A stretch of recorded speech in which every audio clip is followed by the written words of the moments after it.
Welcome to Live DAF, your online DAF Yomi Shir.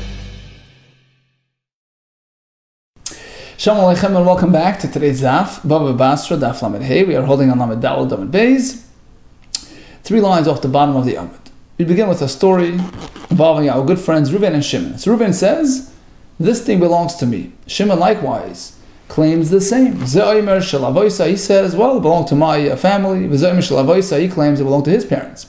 Rashbam says, we're speaking bein besfina, bein bekarka, whether it's a boat, whether it's a piece of property. It doesn't matter. Rashbam continues, Ve'ein edus, this is 4 lines from the bottom. Ve'ein edus v'chazaka lezeh yosem rezeh, says the Rashbam. We're speaking that either one of these parties could not really prove his claim, could not substantiate his ownership, whether by way of bringing witnesses or by way of chazaka. So we have this debate between Reuven and Shimon, each one claiming ownership. What are we meant to do? Amar Rav Nachman, says Rav Nachman, look, we're stuck. We can't, the Bezdin cannot get involved, we cannot rule either way. So what do we say? Kol the olam gavar, whoever is stronger prevails. Now, strength here is either physical strength, believe it or not, or by way of, litigation, judicial substantiation of his claim. So he'll bring Edom or whatever he can find to back up his claim. Now, the Rush, we mentioned this yesterday, the Rush says that Kol the olam gavar is not just, a wild free-for-all without any logic involved. Adarabba, just the opposite, says the Rush. We assume that the true, rightful, honest owner is going to really put in a great effort. He's going to make that extra push to get this item back because he knows deep down that it belongs to him. And on the flip side, the other party, just from a mental standpoint, right? He's not really, feeling confident about this. So yeah, he'll try to get it, but not with that same, feeling of, well, this is really mine. I'm being deprived and being robbed, and I'm going to really get this. On the other hand, there's another point. It's not worth it for him, says the Rush. Why should he go and invest, beyond, when there's a good chance that, he knows that the other fellow is right. Good chance that the other fellow will actually come up with some solid proof and take back this item or take back this property. So why should he invest extra in getting this item? He'll give it an attempt. He'll try his best. Why not? But up to a point. So that's the logic, says the Rush, behind the Kol de Olam Gavar system. Okay, so Bezdin sort of backs away. It's up to you, fellows. Try your luck. Try to figure yourself out. Okay, so that's the system that we employ when we just don't know what to do. Asks the Gemara, but what happened to the other possible, methods of dealing with this type of situation? For instance, why would this case be different than the case of 2 documents, 2 sale documents on the same property, on the same day, dated the same day, issued to 2 separate customers? That's a real dilemma. Who was this thing sold to? Right? Mishnei Shtaris, Hayotzin, B'yem Echad. We have 2 stories showing this item being sold, and they're both dated on the same day. Rashbam points out that even if this one was written in the morning, this one in the afternoon, it's irrelevant. Hours do not matter. They are not a determining factor when it comes to documents. He brings a raya from a Gemara that it doesn't really matter. The actual transaction kicks in ba'erev, at evening, at the end of the day. So whether it was in the morning or afternoon, it doesn't matter. Both of these alleged purchasers have the same power, have the same right to claim ownership on this field. And we don't know who he really had in mind. What do we do? So what do we do? The Rav Amar Yachleiku. According to Rav, we split it. U'Shmuel Amar Shuda D'Dainu. According to Shmuel, the Dayanim, the Bezdin, We'll try to evaluate. Who did the seller have in mind? Which one did he like better? Perhaps one is a relative, one is a stranger, one is a friend, one is a... And this will somehow... We'll try to get some insight into what he had in mind. Shuda means to toss. It's sort of a toss-up. Not a toss-up, it's a giving away. Dayanim give it away. They toss it to the person they think is the real owner. Hashlacha, says Rashi. Lashon hashlacha. Yara bayam. Right in Az Yashar. Yara bayam. He threw them into the yam. Mitargiminon shadi biyam, says the Rashbam. Shadi. Tossed them into the yam. So Rab says Yachleiku. Shmuel says we try to figure things out. Instead of doing Yachleiku, you see, there's an advantage to Yachleiku over Shuda the Daini, because this way each fellow walks away with at least half. So he got something. On the other hand, there's an advantage to Shuda the Daini. You realize that by Shuda the Daini, there's a chance that they might get the right person. Right? So in that case, he's rightfully going to take possession of the entire thing instead of just 50%. So, okay, that's an interesting shayla. Which way to go? Do we do 50-50 or do we take our chances? But Kol Da'olam Gavar? That nobody says. So why is Rav Nachman taking the Kol Da'olam Gavar route? It's a suffix. We're not sure, right? Why don't we take the Yachleiku or the Shuda the Daini solution? Answers the Gemara, you know what the difference is? Big difference. Hasam. In that case of the conflicting documents, Leika Lemekam Allah the most. There is no way to truly verify. You can never figure this out. We have two documents which are inherently contradictory, right? So there's no real solution. Okay, so Bezdin adopts either the Yachleiku route, whatever we can, we do. Yachleiku or Shuda the Daini. But over here, Hacha, in the story of the field that was up for contention, right? The Zayim Shel Avoisai. Ultimately, you can come to proper clarity. You can verify, you can confirm ownership by way of Edim or Chazaka, right? So let's wait it out. You can figure things out. So why would Bezdin take an approach which is committal, which is no return,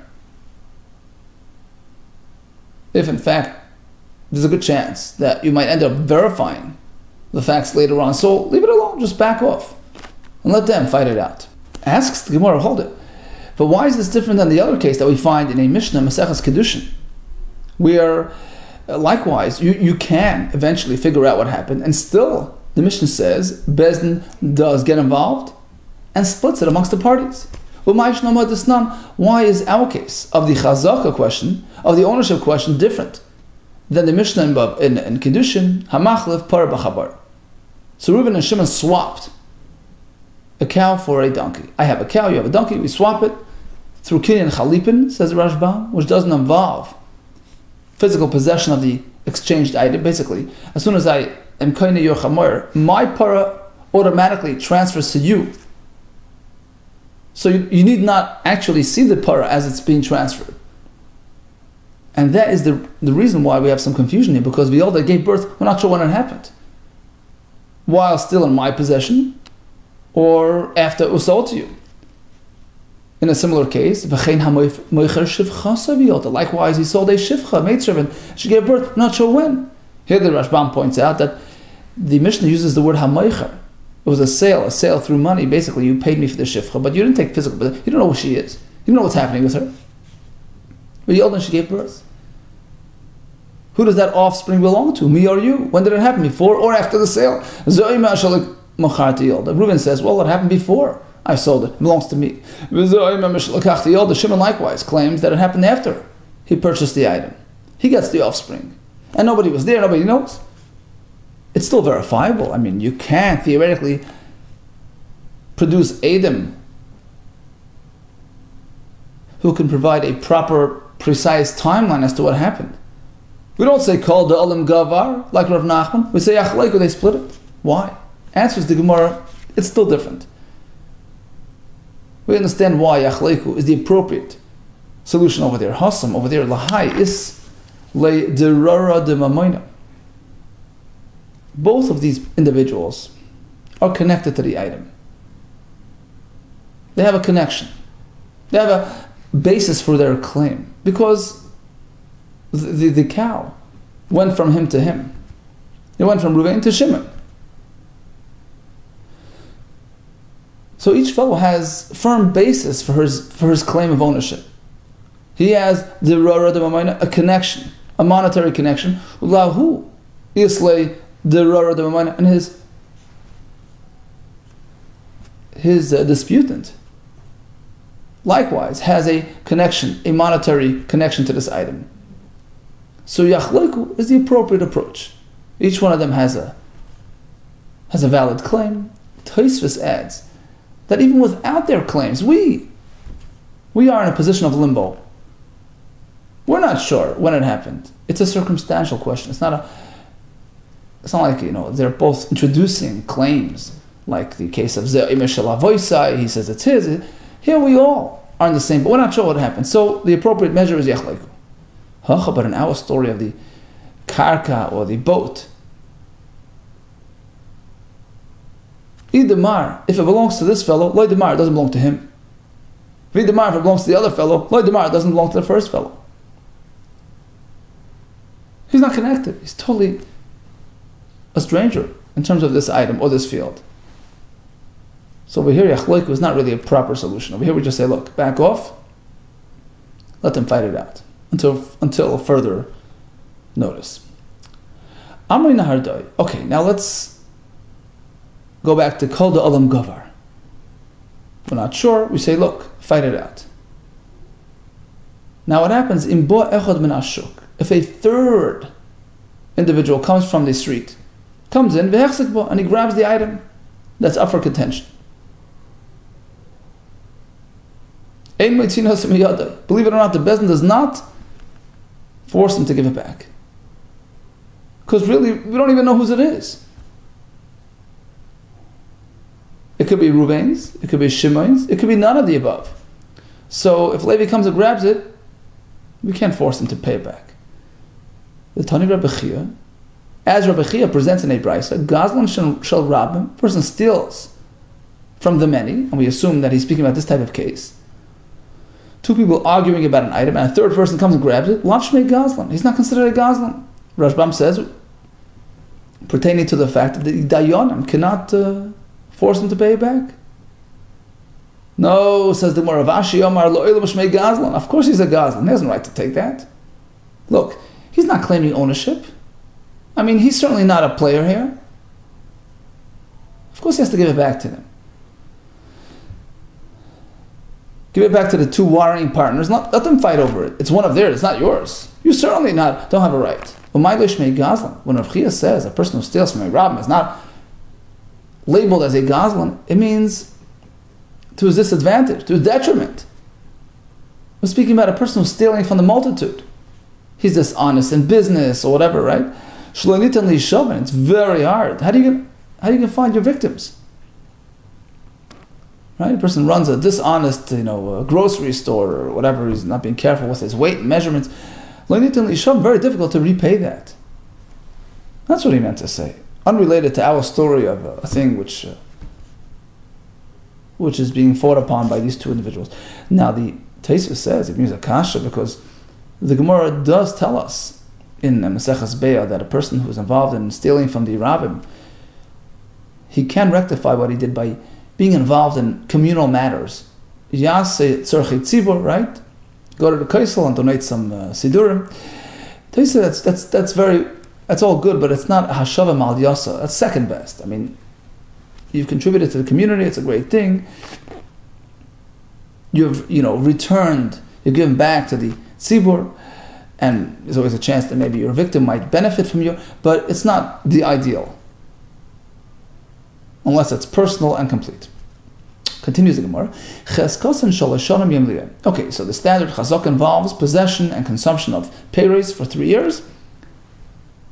At that point, you feel safe and secure, and You don't see a need to hold on to that document, that sale document, so you're not required to do so, you're not expected to do so, and you have ownership in your pocket. Amar Baba, idoli le'iyu gufe. This 3-year requirement has exceptions. If the former owner, the one who's challenging this new fellow's ownership, if it can be proven that he himself, the owner himself, he lifted for him, he helped him out, he helped him carry Sana de Peri, a basket of fruit. We have Adam that the complainer, the Me'arer, the former owner, helped the current possessor, right? Reuben was the former owner. We have Shimon sitting in the field a couple of years, and we have proof, we have witnesses who noticed that Reuben was actually helping Shimon cart off the produce. He helped him load up the basket on his back. La'al ta'ave chazaka. That's an immediate show of ownership to Shimon. Because why would Reuven help Shimon if in fact Shimon is robbing his field? So he's basically like being moida, he's admitting to Shimon's ownership. You don't need 3 years. It's an instant effect. Amar Zvit, but v'imtan v'amar leperis a relative. Okay, I helped him ship out his peris, but you know why? Not because he's the owner, because he purchased the rights to my produce. Leperis a relative. Rashbam says like an orus, like a sharecropper. Sure, he's doing work for me. He's taking part of the produce as per his commission. That's his part. Of course I'm helping him. He's not the owner. Oh, he has a right to do that. He has a right to say that. Ne'eman, he's believed. That's only if it's within 3 years.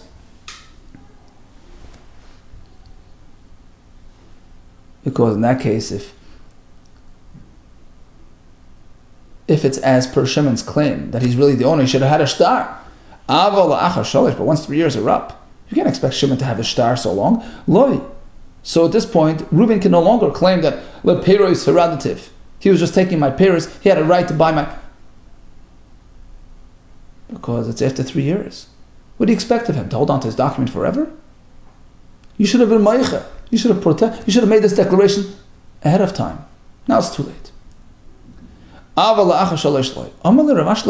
do you mean? Suppose he's right. You hired this fellow to run your farm. Right? He has a right to the pay raise, whatever. What should Reuven do? I mean, it's a pay raise arrangement. So bottom line is that any person that's murdered the pay raise, anybody that hires somebody to take pay raise, that sells his pay raise for 3 years or more, is going to lose his field because the sharecropper can now claim ownership. It's not reasonable. He says, what do you mean? What's the problem? He should have been meicha. You can do that. You can say, look, Rabbi Yisai, he's not robbing my field, but you should know the context of his presence. You should understand why he's there. I want you to know he's not really the owner. He's just a sharecropper. He just bought my produce. You can do that. So it works like a mecha, right? Once he puts him on notice, then in fact he's just a sharecropper. Then if in fact he's really the owner, he should have held on to his document. And the Gemara, I guess, it seems from the Rashbam, the Gemara and the Havamina figured you can't do a half mecha. Mecha means, hey, what are you doing with my property? You're here for no good reason. You're just a robber, right? You can't do that if he's really there for a good reason, if he has a right to be there because he has the pay raise. The Gemara responds, no, he can do a halfway mecha. He's not necessarily negating his presence. He's not necessarily protesting his presence, but he is putting him on oath. He's declaring to all, Rabbi Yisai, he's not an owner. It's a temporary presence. He's just taking the payers for X amount of years. Okay. Says the Gemara, because if you're not going to agree to this kind of halfway macha that it works, what about Hani Mashkanta de Surah? What about the classic Mashkanta de Surah? Rashbam brings the whole sugim of a mitzvah, right? That we have a fellow who's trying to be nice to his loiva. Look, let's make an arrangement. You owe me $1 million? Okay. I'll take your field for 10 years. And for each year that I have that field and I consume its produce, I'll deduct 100,000 from your balance. You can do that. It's not ribbis because I'm really taking a chance one way or the other. Maybe I'll have a successful bumper crop. Maybe I'll have a down year. So you can do that. As long as it's a set amount every year. It's called Mashkanta de Surah. Apparently in Surah they had this, this was their system. So this is a very popular arrangement, the Kosav Bahu. So where they have this document where it says like this, Mishlam Shnai Elaine, at the end of this term, end of 10 years, Teipug Ara Double Kesef, this property goes back to its former owner, without any need to pay. Basically, he gets it back. So you're going to run into problems because if he's there for 3 years or more, he has an automatic chazaka, an automatic claim to ownership. Imagine the lender conceals that jar mashkanta and instead pretends that it's his. Look, I purchased this property, it's mine. He's going to be believed? You mean the Rabbanan would establish a system which can cause grave loss to its owner? Apparently, the owner can still be moicha. The malva is there, he has a right to be there for 10 years, but you should know, he's not an owner, he's holding it as a mashkin. You can do that. And that preempts any confusion later on. Likewise, now a Gemara, we had a similar situation. He was the Eliperes, the owner should have publicly stated as such. Amar Vidamarav. No halach. Yisrael haba machmas akum. Reuben was the known owner of this property. Now Shimon has it. I bought it from a guy who told me he bought it from you. And Rashbam says that even if the guy was there for 3 years and the Yisrael, Shimon, was there for 3 years as well, it doesn't work. It's worthless. Harayuka akam. The Yisrael has the din of the guy, which means ma akam en lechazaka, because I'm coming from the guy, right? My ownership is rooted on the guy's ownership. I can only have it if the guy had it. Right? So, ma'akum ein lechazaka el b'shtar, just as by a goy, chazaka doesn't work. The guy is known to steal, and the Yisrael is afraid to get in his way. So unless he has an absolute legal document proving his ownership, he's presumed to be the non-owner. So Af Yisrael, Abba Machmas Akum, likewise, the Yisrael who's basing his bias, his ownership on the fact that the guy preceded him as owner, right? Because he bought it from the guy. He can only be considered owner if he has a shtar. You can't be better than the person you bought it from. Amar Yisrael, but let's say the Yisrael, the current possessor, Shimon, would say, the guy told me that he purchased it from you, Mr. Yisrael, Mr. Reuben. Muhammad is believed.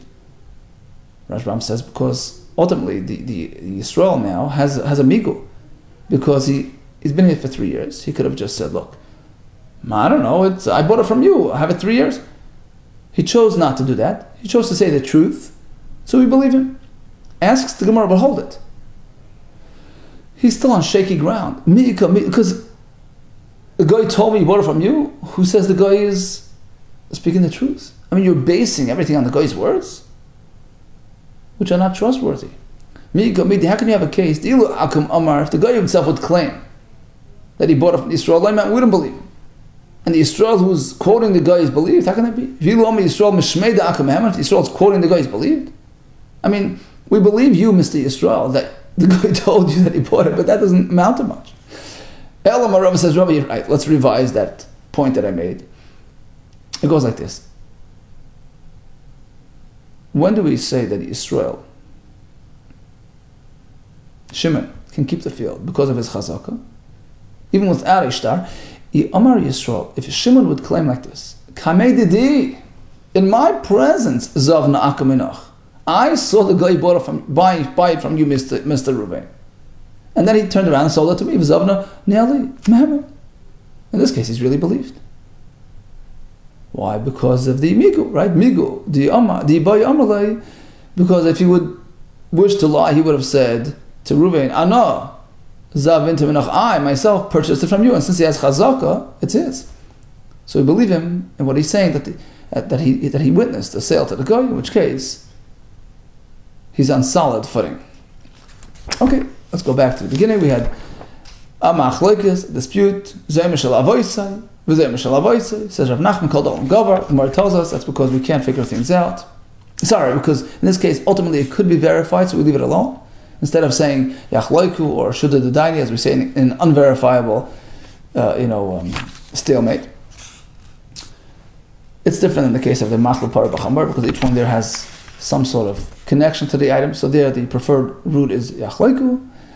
We thought that Nardoi had the shita that a third party can grab it. If he grabs it from these two warranting partners, we can't force him to give it up. But Rav Ashi disagreed. They said, of course, he's a Gazlan because he has no claim to ownership whatsoever. As opposed to these two warring parties, well, at least they're claiming ownership.